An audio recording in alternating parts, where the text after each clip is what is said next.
starts in 1966. And I have some friends who have done a little bit more research, and they claim it even goes back further into the 1950s, which I know there's a lot of investigators on this bus, I don't have to tell you, but it's really, really rare to find a haunting that lasts that long where you can document it decades and decades.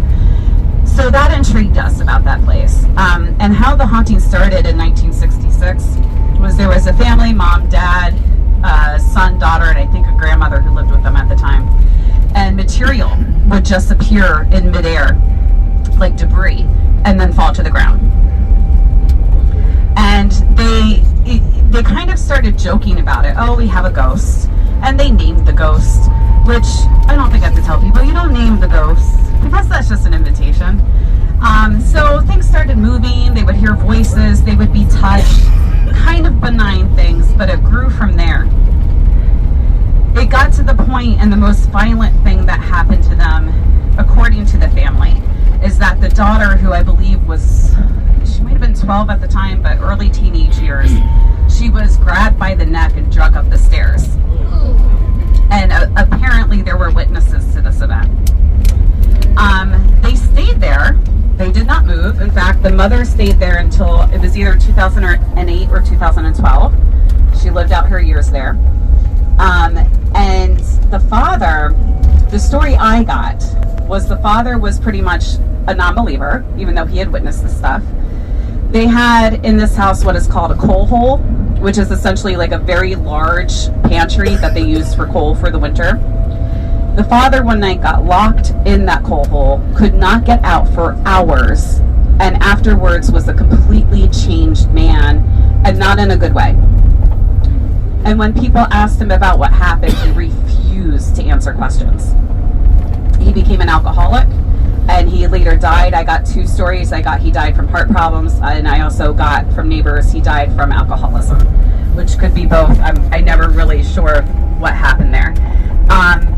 We went, and again, we did 100 hours there, so it was 5 days. And things started escalating. It started out pretty benign for us. But the first thing that really freaked me out, this was for lockdown, so we were sleeping there, and we had Rob Zaki, who was our director of photography. He stayed with us, and we would all take separate rooms. And the one night, I decided to sleep on the couch downstairs in the living room. There's French doors that separate the living room from the kitchen dining room area. And we had them open a couple times, and we couldn't figure out, was that our crew, or did that happen? Because we didn't have cameras on them at the time. So we had cameras, we changed our cameras, but we also, they had like old jailer keys in the house for some reason.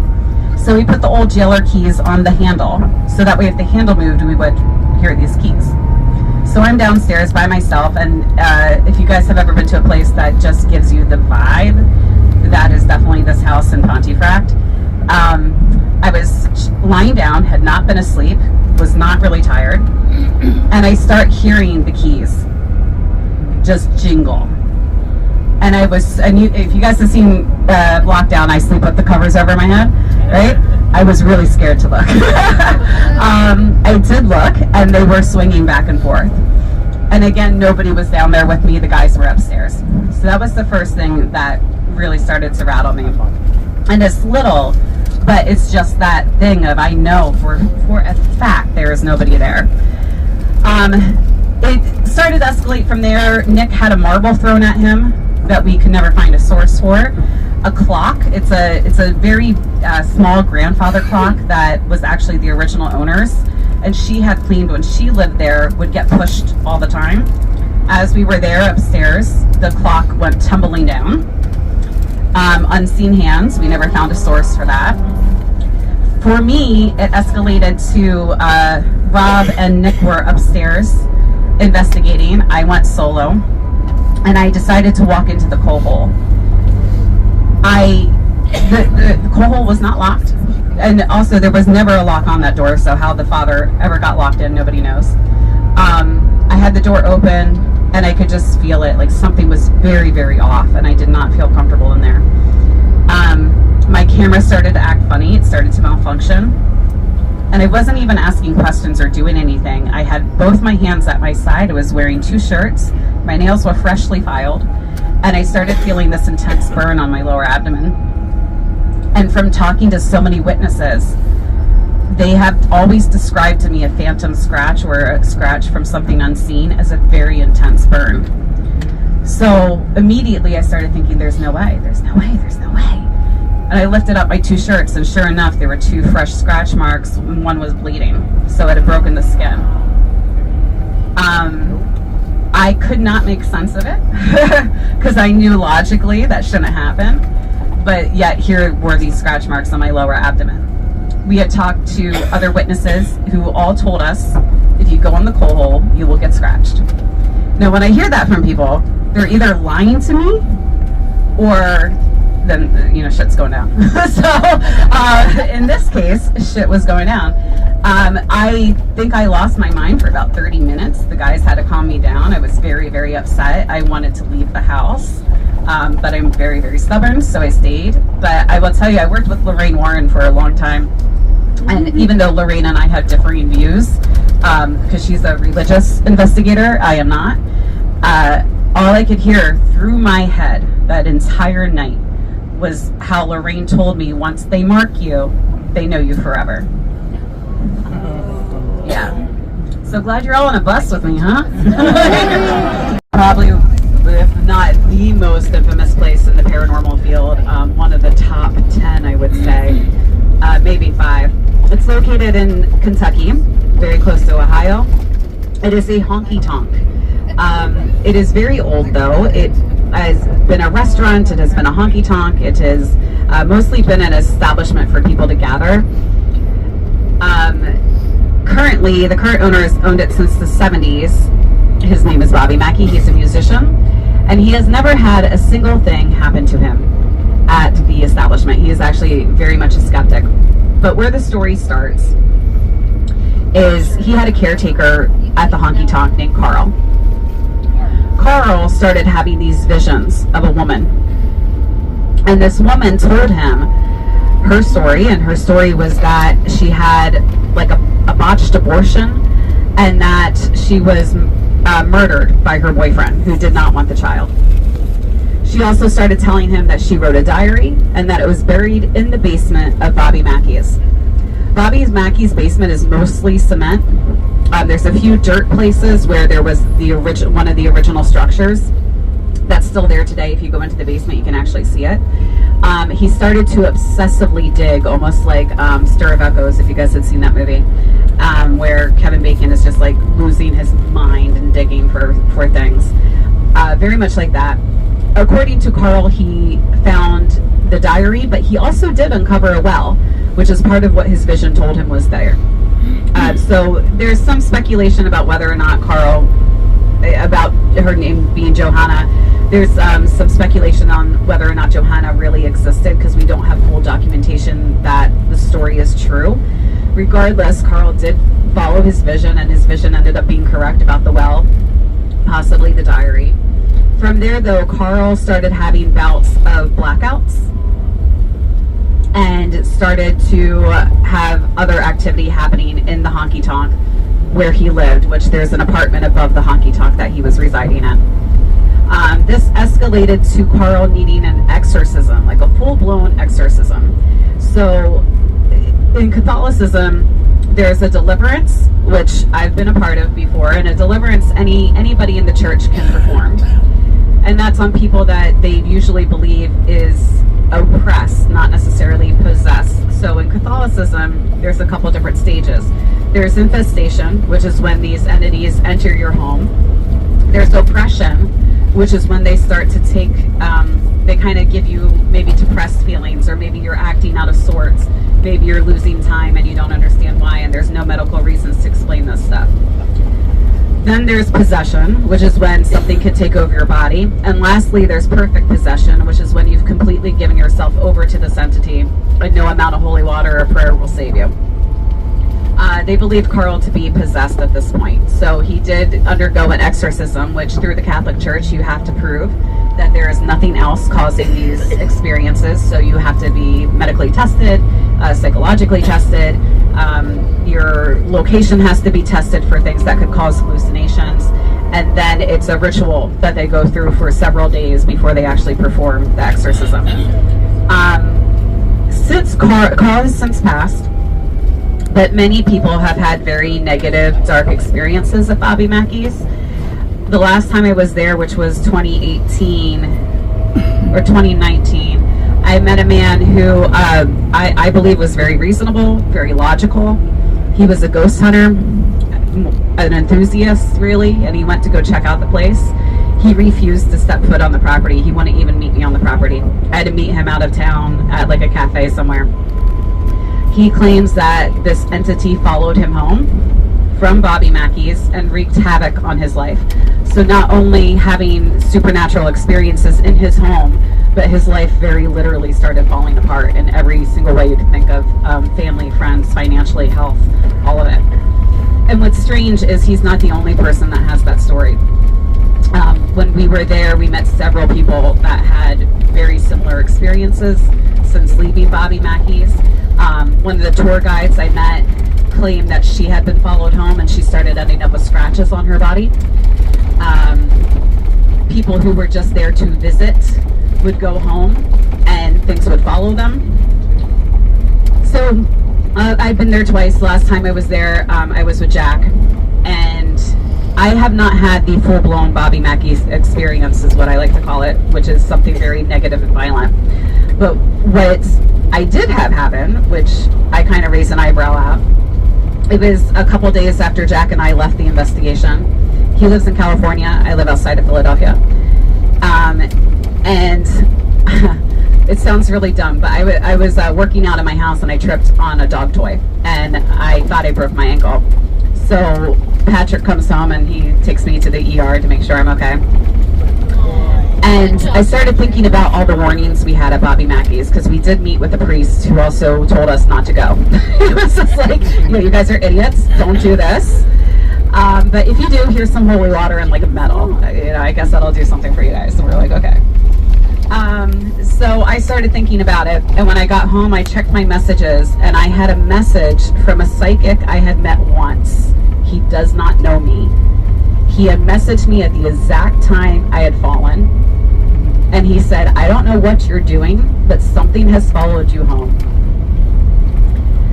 So I texted Jack that day, and I said, hey, sounds strange. Did anything happen to you today? And he's like, no, everything's fine. Texted me a few hours later. He's like, actually, I just got out of the ER. And I said, for what? And he's like, my daughter fell and gashed her head open.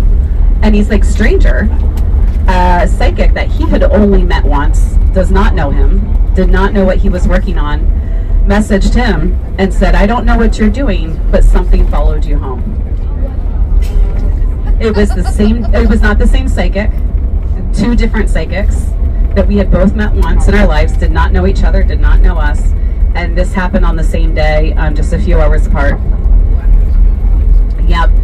So that gives me a little bit of pause that maybe there is something lurking around Bobby Mackey's. It would be a place if you guys, I always say to go check things out for yourself, but the amount of people I've met and just sort of the, and again, logical, reasonable people who have had these experiences, coupled with the very odd experience that Jack and I had, I kind of think that goes beyond coincidence at that point. So I would have paused before I would go there. But I was telling you guys up front, for those in the back who didn't hear this, when I worked with Lorraine Warren, again, she was a religious demonologist. I don't work that way. However, her theory was that people are like houses. So if a house has a crack in the foundation, pests will find its way in. And her thought was demons work the same way. So people that have cracks in their foundation need to be careful on where they go and what they do, because these demons will find them. And after that, things stopped. But what I did in that instance was I had actually talked to Lorraine about it, and I had talked to the team about it. And I said, look, this stuff is happening. What do I do? And they said, ignore it. Because once these things find you and latch onto you, they're trying to work their way in. So the best thing you can do is, like, it's almost like a bully at school. Ignore it. So that's what I did. It lasted for about 2 to 4 months, though. of these things happening. But IM6, I'll tell you this little tidbit of IM6. With Paranormal State, we always stayed in touch with the clients as long as they wanted. So we did regular updates with that family. After the first episode, we brought Chip Coffey onto that case. And Chip got 6 different names, which is partly where the title for the episode came from. And he wrote them down. I don't believe we said them on camera, but he wrote them down and the piece of paper was shown on camera. When I followed up with the mom, I was like, how are you guys feeling? How is everything? What did you think of the episode? Were you guys happy with it? That kind of stuff. She's like, yeah, but you know what? One of those names sounded so familiar to me. And I don't know why I know it. She's like, so I started going through like documents I had, and it jogged her memory. She opened up her daughter's baby book, and her daughter had an imaginary friend when she was little that would tell her to do bad things. And the imaginary friend had red eyes and a pointy tail and claws, and she would see it crawl up the wall and the ceiling. And the name of the imaginary friend was the name of the demon that Chip picked up on.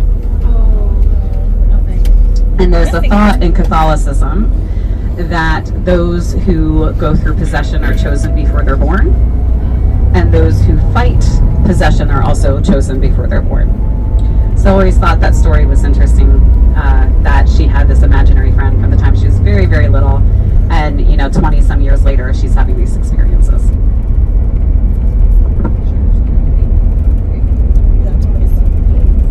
I can take some cues too if you guys have any cues. What ultimately happened to her?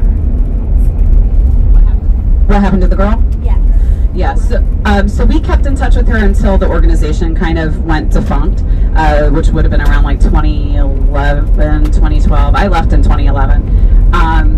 So I still see them on Facebook here and there. As far as I know, she's doing okay. But I haven't had like a proper update with them since probably 2010. So I couldn't tell you outside of that. Any other cues? Yes, Bob.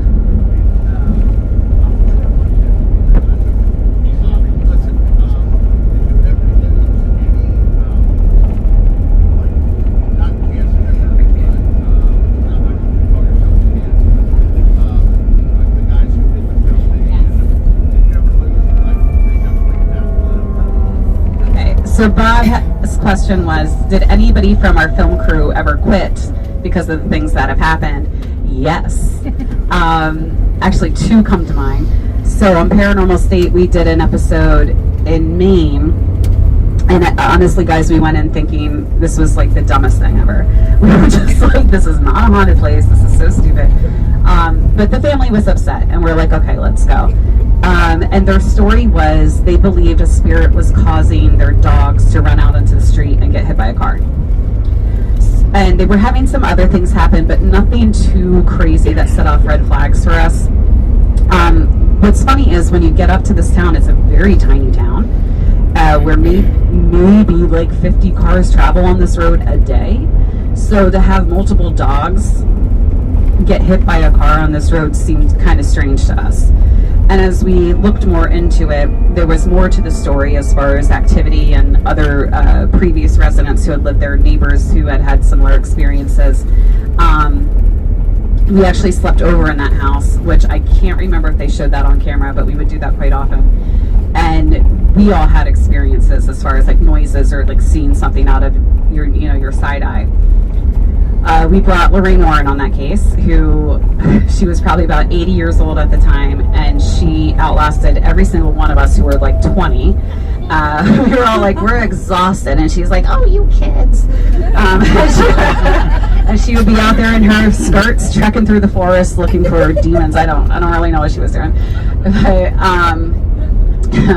So we were there. There were a bunch of rock formations on this property, and we started digging through them because we worked with Elfie Music, who is an occultist, and she thought they were very suspicious and looked very purposeful. So as we dug some up, we did find a dog that had been dead for quite a time, but was still fresh, which didn't really make sense. So Lorraine very much thought there was ritualistic stuff going on this property. because of everything that happened, the director of the show quit. He was like, I am out. This is not what I signed up for. He did not want to. I don't even think we've ever talked to him since then. Yeah, the director was just done with us. So that's one. Another one was on Paranormal Lockdown. We have media managers for the shows, and so what they'll do is they'll take all our media at the end of the night and they'll start backing things up, sending them to like the network, that kind of thing, and they'll clean our cards for the next day. We had this. He was lovely. His name was Maddox. He worked on Paranormal Lockdown. It was just too much for him. I think he lasted like 6 episodes, and then he's like, look guys, you're all great, but I am out. I am not doing this anymore, because we were such a small crew that sometimes media managers would have to step in and, we'd be like, hey, do you mind running this cord up to the second floor of this building? And so he had to do that a couple times by himself, and he was just always so scared. So he didn't last very long either. But a lot of times our crew experiences things, and it's just not always shown. I think on Portals was probably the most they showed that stuff. But, well, Crescent Hotel, actually, they were talking about it back there. That's always been on my list. I'd love to check out Crescent Hotel. There's a bunch of stuff here in Ireland. There's stuff in Scotland. I feel like I've had really intense experiences in England. I'm not sure why that is, other than maybe the age of some of these locations and the history. But I would say those would probably be on the top of my list in Hawaii, just because it's warm and it'd be such a nice departure from most of the places we end up.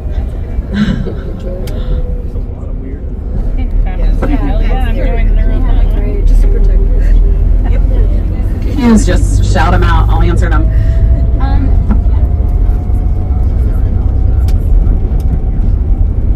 Okay, so Robert wants to know, how do I protect myself? I don't really do it anymore for myself. So the number one thing I do is to make sure I'm in the right mental space. So I'm sure a lot of people in this bus feel the same way. You're kind of empathic, meaning other people's energies will affect you. Okay. So I feel that I am very sensitive to that stuff. My number one thing I do is to make sure I'm in a good place mentally. I don't have negative people in my life. I don't have negativity around me, because that really affects me. And I think back to Lorraine Warren's statement that she gave me, which was, if you have cracks in your foundation, they'll find a way in. So I always try to make sure that's really strong. Prior to that, though, I've saged and everything, and I've used blessed metals when they've been given to me.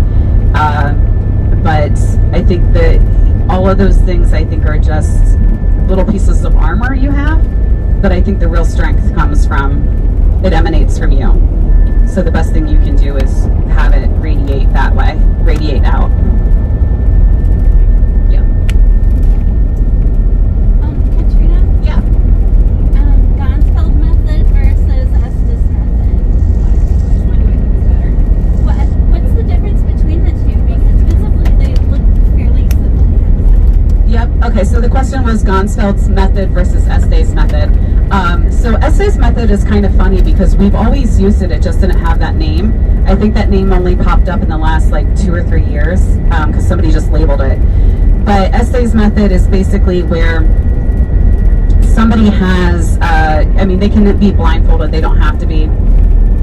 But they are listening to white noise in one room, or they have noise canceling headphones on, and somebody else is asking questions somewhere else in the area, in the location, in the building, and they're trying to channel that energy through that person. So it's like whatever energy is in that space is trying to talk to the person who's wearing the noise canceling headphones or white noise. And we've done it a bunch of times. I think the most successful time was on Portals to Hell with Jack. We worked with a woman named Carol, who we honestly kind of thought she was loony at first.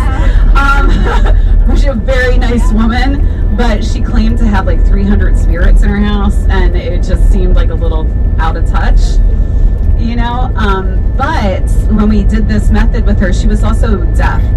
So she took out her hearing aids, and we put noise canceling headphones on her. We also put a blindfold on her, and I walked around she had 2 buildings. I walked around both buildings asking these questions, saying, okay, whoever is here, please communicate through Carol.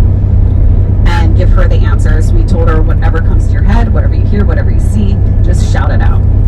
Jack was monitoring downstairs in a basement, and he and I could communicate via walkie-talkie. She was so removed from us that even when I walked by her, she didn't flinch. She didn't have any inkling that I would be like next to her. So we feel pretty confident that she was in the dark on all of this. I think we did this for over an hour, and I would say she got 80% of the questions either right, or when I asked something, it made sense to what I was asking. So, for example, I would be like, how did you die? And her answer would be, I didn't die. And it would be right on cue. Like, she wouldn't miss a beat. Right. So we kind of came to the conclusion that Carol might be a little more sensitive than the average person, which is why to her, it might seem like there's a high level of spiritual activity there. We also talked to other people who could back up experiences that she was claiming to have. And so we felt like there was actually something going on at her place. Ganzfeld method comes from the Rhine Institute, which the Rhine Institute is in North Carolina. They're a parapsychology institute, one of the very few in America left.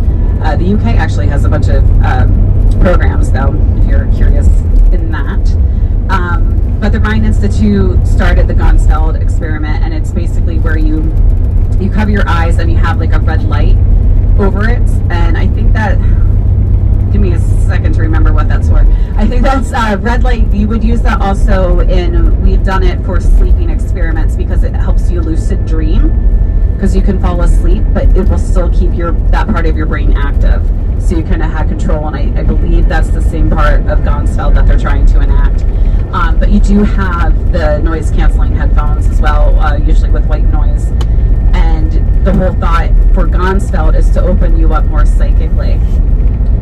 When we've used that, and we use that on Paranormal State a lot, I know Chip had some really intense experiences. He felt it opened him up more than he would like to be opened up as a psychic. And we actually used that right before we went to I Am 6 Part 2. We were working on another case that seemed pretty negative, and we underwent the Ganzfeld experiment. And while we were there doing the Ganzfeld experiment, the family called us in a panic, and they were like, you need to get to our house now. So kind of a weird little domino effect that happened there, but that's the general difference. They're kind of the same in some ways, as far as like it's about opening yourself up, shutting off your senses, because if we think about our senses, when you lose one sense, your other senses become stronger. So that's part of a lot of these experiments, is to try to heighten your sixth sense. You know, team members of mine have too, and I'm curious if anybody else who investigates has had this as well. Shelly and her team, they went through a succession of just really bad luck. That, you know, people's animals were getting sick, people were getting sick. Did you say a car was breaking down? Yeah, cars were breaking down. So when you look at those things individually, it doesn't seem so odd. But when you look at them as a whole, it almost becomes this, almost too much for coincidence. I had this happen after Paranormal State. It was like non-stop of like financial, sick, car accidents, like just negativity, like a storm. I actually consulted with Michelle Belanger about it, and she believed it's kind of like what I've been saying, like you're breaking yourself down almost to a point where anything can kind of attach itself or get in or hover over you to have an influence. Her advice to me at the time was, she taught me a shower ritual, which was basically you can take any kind of salt or any kind of cleanser that you have. It doesn't have to be anything special. You can make a special potion if you want to. But you just really visualize getting the negative gunk off of you. And you kind of just say over and over again, I'm taking the negativity and I'm washing it down the drain, and it's going away. So I did that a couple times, and I felt like it helped. So whether or not that's a placebo, I'm not sure. But it is something I think I've heard of. Well, I know for a fact I've heard of in the field. I've experienced in the field, and it just kind of, it goes like a step beyond like law. It just says like, why does this keep happening? Why does this keep happening? Yeah, and there's not always an answer for those things to happen. They just seem so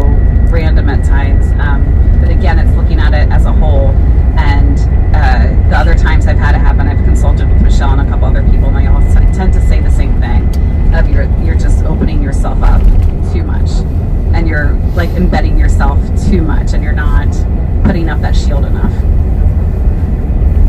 Yeah. No problem. Yeah, guys, if you have other questions, just shout them out. Happy to answer them. How often are you on the road? Good question back here. How often am I on the road? Before COVID, 25 weeks out of the year. After COVID, not so much. We were supposed to, actually for portals, we were supposed to go to Frankfurt and then Prague for 2 really special locations, but that happened. We were scheduled to go spring 2020, and that definitely did not go down. So after COVID, it was very much like Jack and I were living in RVs, trying to get to these locations. It was just kind of a mess, honestly, the first year. And now I'm here with you guys. It was like kind of my first trip for a while. I do want to go to Prague with you. So I think everybody has this ability. And again, we have to remember we don't know what the supernatural is, but I do think everybody has a sensitivity. What happens, though, especially in America, is we're very much taught that all of this is hogwash. It's all BS. Ignore it. So when you're a little kid and you say, hey, mom, dad, I saw this thing in my room, it's not real. Go back to sleep. And it's for a good reason. Like, you don't want your kid to be scared. But when you're constantly told these things you're experiencing aren't real, that's what you're going to go to. It's not real. And as adults, I was just having this conversation with somebody on this trip, with UFOs especially, the ridicule that happens to people when they come forward with these stories. And you can even see it in journalists. When a story comes out, they always kind of say it with a smile and a laugh. In a haunted house in Kentucky, let's go there, Bob. Like, it's very much this thing of you're not a reasonable, logical person if you have these experiences or if you talk about them. The other part of it is, I think it's a great analogy is very similar to if you move to a new city. The first couple of months, you're going to hear every noise. You're going to smell every sound or every smell. You're just so hyper aware of your surrounding. After a while, you habituate to it because you have to. You have to get through life. And a lot of people I've met who are very sensitive to the supernatural, they have gone through that because it was distracting. So it took them time to open themselves back up and maybe pay attention to their body a little bit more. But I do think everybody has the ability, and I know, Annie, you and I talked about this earlier, and what I had said to her the other day was that these sensitivities, they can be really, really subtle, and this most subtlest thing that I think everybody has the ability to do is that you can feel when something is off kilter at a location. You can feel the spot in the location where maybe you should pay a little attention to as far as trying to capture or experience supernatural activity. And I liken it to when you meet somebody that gives you like the heebie-jeebies, and maybe you're the only person in your friend group who's like, that person gives me, like, unnerves me, and nobody else believes you, but then you end up being vindicated because they're crazy. It's very similar to that. You just have to pay attention to those feelings you get, and it can take a little while to get back in touch with that, I think.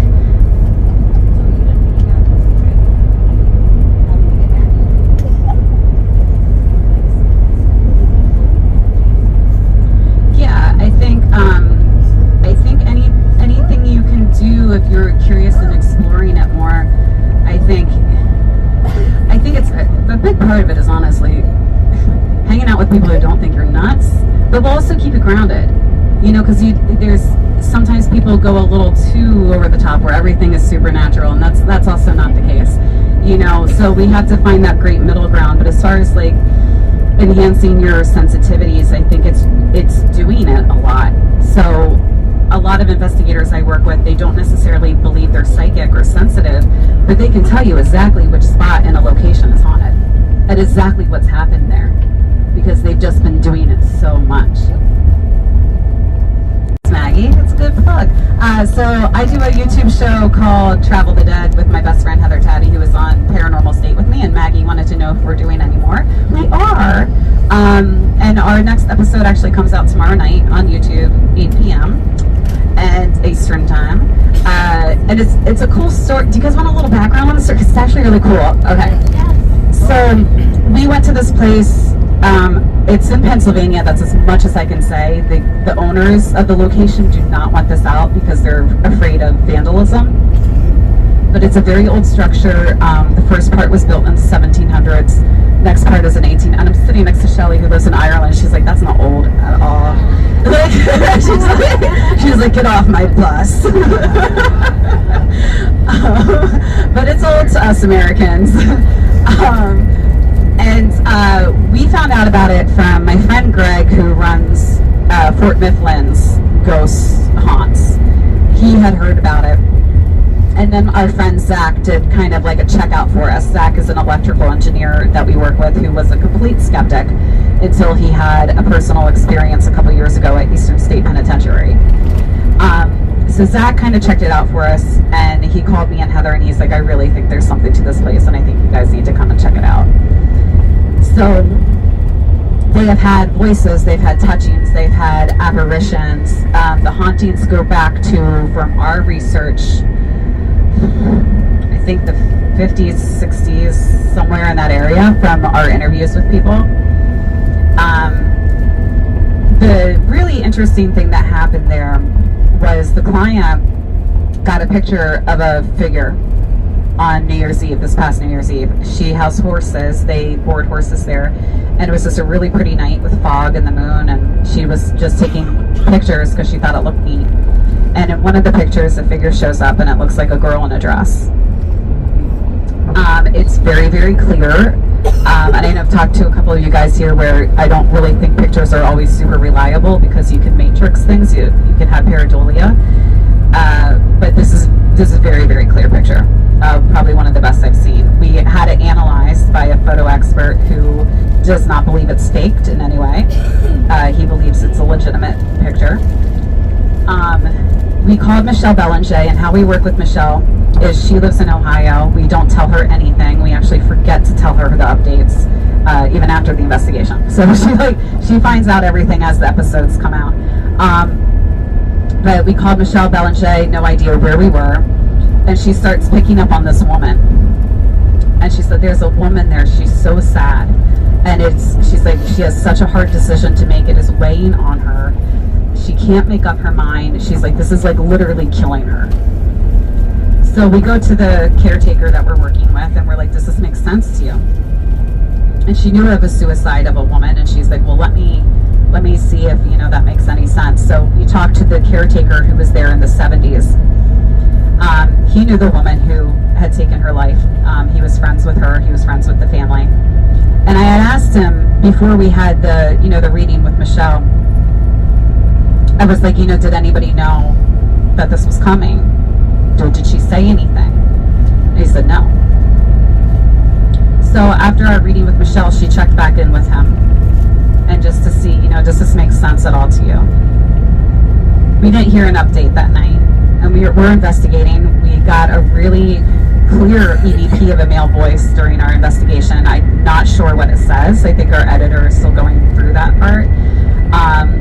We also had on our ITC devices, we had our client's name come through, which her name was Bryn, which is not super common.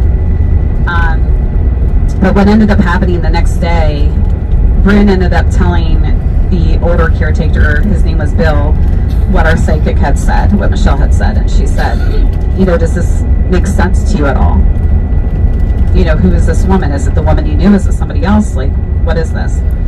He comes the next day and says to me, I've been holding this story in for 50 years. He's like, I've never told anybody. And it was because Michelle's reading that he's like, I need to come forward and say it. This woman who did take her own life, she found herself pregnant by a man who was already married. And I guess it was a well-to-do area, so there was some concerns about social image. And this is also, 70s. I think right before Roe versus Wade went through, and that was her reason for taking her own life. Is she couldn't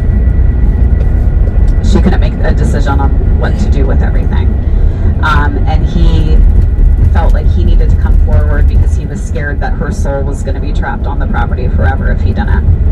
But I thought it was a really interesting investigation because, I mean, we did not have this information. Like, we knew suicide happened, but we did not know circumstances. Nobody told us the circumstances. And here's Michelle, hundreds of miles away from us, describing this woman to a T and everything she was going through. And then it opened up this man to come forward to finally get this off his chest, the secret that he's been holding for 50 years. So that episode starts tomorrow night, if you guys want to check it out. We do our episodes in 3 parts, so it'll be this week, next week, and the following week. 8 p.m. on YouTube. So we do premiere episodes on YouTube. Tuba Doug's there all the time. Yeah, Tuba Doug joins us Eastern time. Yeah. And so Travel the Dead is very much, these are the private cases that we get asked to do. So for something like this, it would never be on TV because the owners wouldn't want it. So we're kind of lucky that way where we get to explore a little bit more. One that's TV because I don't know, network people think it's scary if the lights are out. So that's why it's like also there's a couple of reasons for this. When you turn out the lights on an investigation, again, it's kind of doing that sensory deprivation. So you're more in tune with your body. So there is a reason behind it. But then there's also just people in television that are like, a lantern is scary. And I don't think it is, but okay. But the night versus day thing, what's funny about it is, especially on lockdown and paranormal state, we would investigate during the day. I think on lockdown they showed a lot of that. On paranormal state they really didn't. I'm not too sure of the reason behind that, other than they were trying to maybe make the nighttime stuff look spooky. And like when the sun is shining through, it doesn't look as scary. So, but I agree, and we normally what we do is we go by people's experiences. So if we're working with residential or a location, if they're like, hey, things happen at 3 p.m., we'll try to investigate at 3 p.m. If they're like, things happen at 9:30 p.m., we'll investigate at 9:30 p.m. Part of the reason why a lot of people's like eyewitness experiences are at night is because that's when people start to settle down. So they're more attuned. TV's off, they're not fielding calls from their kids' school or from work. They're at home, they're relaxing, or they're trying to go to bed. So that tends to be when people have more experiences, just because they're in their environment and trying to just chill. So that's kind of, there's a couple reasons there, but I agree with you. Things don't exclusively happen at night. I think we've actually had a lot of things happen during the day. Etiquette.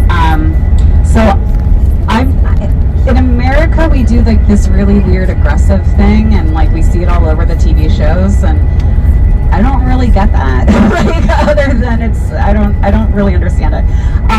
Here's my thing with that. I always think regardless of where you go, regardless of what the supernatural is, we're still going into places that have history, where we're talking about that history, and it deals with death, it deals with people's loved ones. So I always think better safe than sorry. Like, we're still talking about that stuff historically, and you're a historian, so you know exactly what I'm talking about. You have to show respect to that. You have to show respect to the families that still might be living and hearing these stories, because it's really upsetting for some of them. So always go in with respect, and I'm not saying you can't provoke.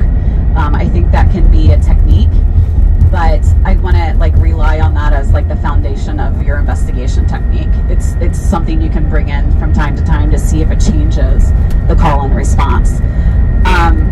I would say for beginners, stay simple. So recorders, cameras, try to tune into your body. Go with people you trust, because you're going to have to rely on their eyewitness accounts.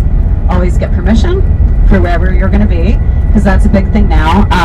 Permission, and also not exaggerating things that happen, because something we're seeing in the field is a lot of locations don't want us there anymore because people have blown things out of proportion, or they've straight up lied about stuff, and these locations are getting negative blowback about it. So that's really important.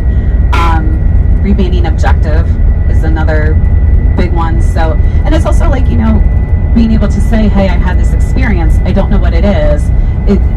Just tagging anything that happens so you have it in case it does lead to something later. So I would say, yeah, being respectful, tagging, starting simple, going with people you trust, having permission.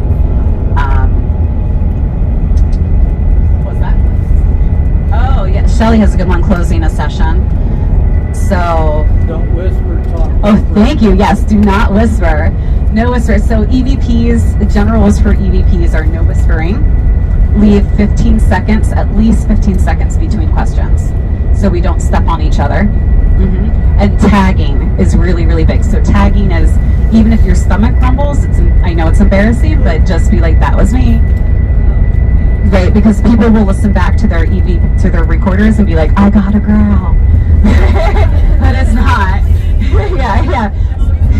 Yeah.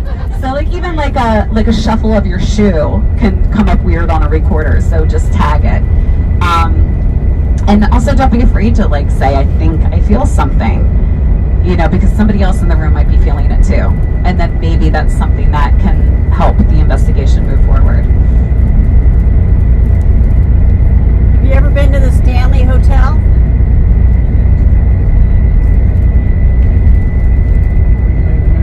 Yeah, so the question is, how do you know good spirit from bad spirit, and what do you do if you're a beginner? That's hard because it honestly just takes investigating. You don't really know. A lot of investigators and people I've worked with, the school of thought is that some of these negative spirits will disguise themselves as kinder ones to gain your trust. Probably the most well-known is the Annabelle story, which was a Warren case. And that story was, I'm sure most people on here have seen The Conjuring, but these two nurses received a raggedy angel as a gift, and they started having supernatural experiences. They thought it was a little girl ghost, so they befriended her. Turned out to be like a demon, So, but like as investigators, what we do, it's a lot of interviews. It's a lot of going to the location, keeping in touch with the people, and looking for those patterns of, is this something more sinister? So I think it's more looking for patterns, but I would say as a beginner, just be careful and maybe try to go to places that have a reputation for being a little friendlier. Partly why I have a YouTube channel. Yeah, networks don't like friendly ghosts a lot of times. So they try to I feel like the shows I've been on, it's been a very, very natural because it's what we were doing anyway. So for Paranormal State, we would only take the most severe. That's our whole group's mission, was to help the people. So it kind of ended up being that way.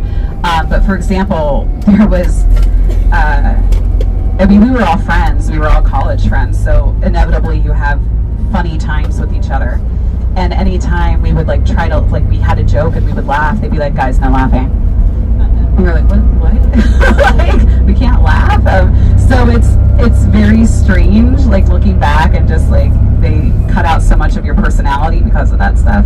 On lockdown, I'm trying to think if the network people were I think they always wanted scary. And we went to some really scary places, and then Portals was kind of geared that way anyway, because the whole point of the show was to go to the scariest places. But a lot of times in network meetings, I know we had some friendlier stuff kind of come through on Paranormal State, and the network would always try to fight us on it. Because they don't think audience members want to see that. And my friend has a really great analogy. He's and he's a producer. He's like, the paranormal television genre has become what action movies are, which is, we need more explosions. We need more gunfights. We need more, I don't know, men with their shirts being ripped off, whatever it is. It's that action movie mentality is happening in the genre right now. The reason I asked is I have a friend. Every time he goes on his estimation, he tells a joke. He tells the dumbest joke. And he gets laughing. A lot of times when he's laughing, and no one's laughing, but he gets, and it works. That's a great point. And we would do this a lot on, I don't know if it ever got episode, but this is also good for beginners. Not everything has to be doom and gloom, so not all of our questions have to be like scary or like, did you die? And you know, you can joke around on investigations, it's fine. And actually a lot of times where we've kept it lighthearted between the team and you have those moments of joking and having fun, that's when things happen. And I worked with do you guys know the Constantinos? They are since passed. Okay. So Debbie, for those who don't know, they were paranormal investigators. They always got Class A EVPs, like always. And I worked with them several times, and their EVPs were so good to the point where you're like, they have to be faking it. I've been with them multiple times, never ever saw them fake it. They would play it back immediately, and you would hear these very clear voices come through. Debbie, what she was never really scary about her EVPs or her investigating style. What she would do is she was very casual, and she would kind of put herself in a conversation with someone. So, for example, we went to the Washoe Club in Virginia City, Nevada, and she would just pretend to be a working girl, and she would say like, "Hey, I need a job. Like, can somebody please get me an interview? Like, I need to talk to the boss. I really need a job." And then she'd play back, and she'd have these nuggets of sentences that would correspond to what she was talking about. So yeah, not everything has to be scary, doom and gloom. Like, you can definitely joke, definitely have fun. It helps the energy, I think. Katrina, on that same part, we've done investigations where we'll just, with our group, we'll just keep a conversation between us, keep the recorders on, and we get some really good EVPs out of it. For anybody that didn't hear Mike, he said what his group will do is they'll just have conversations amongst themselves, and then you'll get EVPs. That's also another great technique. So we can try all that stuff at Love Castle. Experiences with them. However, the SLS is extremely flawed. That's not to say something can't happen with them. I've met some investigators that have had some pretty compelling things happen with them. However, when speaking to engineers that have built them or my tech friends who have looked into it heavily, they can and do pick up inanimate objects and think that they are human. So we've had that happen a bunch of times where like a candelabra will all of a sudden be picked up and mapped out as a human, or a chair. It's actually really common for chairs to be picked up. They're not designed to do that, but when you work with them, they do. It does happen. So I don't really like using them anymore because I don't really feel like they're super reliable, unless you have a second form, either a second SLS or a second form of some objective piece of equipment that can back up what is showing. I always recommend that, especially with things like the flashlight trick, or even REM pods. Having a second REM pod, you know, seeing okay what happens. Having one in a Faraday cage and having one not in a Faraday cage. Having the two flashlights set up and asking for the left one to go off versus the right one. You know, those are some really easy ways you can kind of roll things out.